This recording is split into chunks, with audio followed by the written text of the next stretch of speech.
One thing that's very interesting to me about the wealth management space is how significantly emotions or psychology can factor into the decision making of the end client.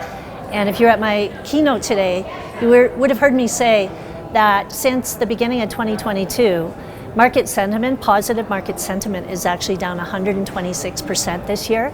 And yet when you look at the risk tolerance of a Riskalyze customer, it's only down 2%. And I just think that's a remarkable data point, clearly. And I think what makes this industry so unique is, again, how emotions and how psychology can factor into decision making.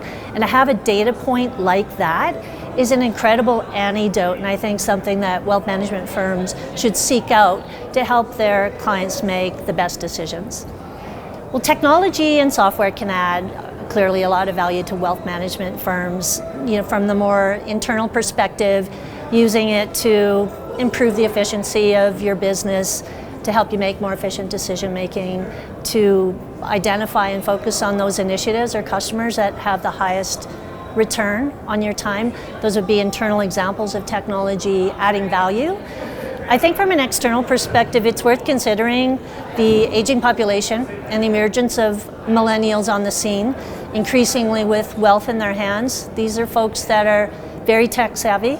They're probably a little impatient, and they're going to expect an integrated, quick, custom for me, instant kind of feedback on how they're doing relative to their peers and relative to their objectives.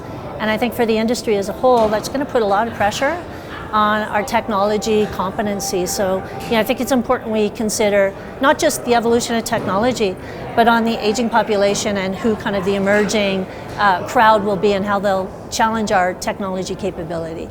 I'm a very big fan of culture as a prerequisite to growth. I've had an opportunity to lead a culture agenda in businesses I've led, and now as the chair of Riskalyze, you should know that's a very significant part of what we talk about as a board.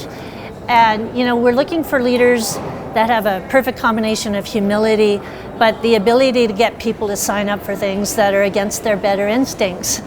And we like to say that the best leaders, they're able to create a future that otherwise would not have happened by embracing what they don't know and getting comfortable with that, making promises that they don't know how to keep, and then living up to their word.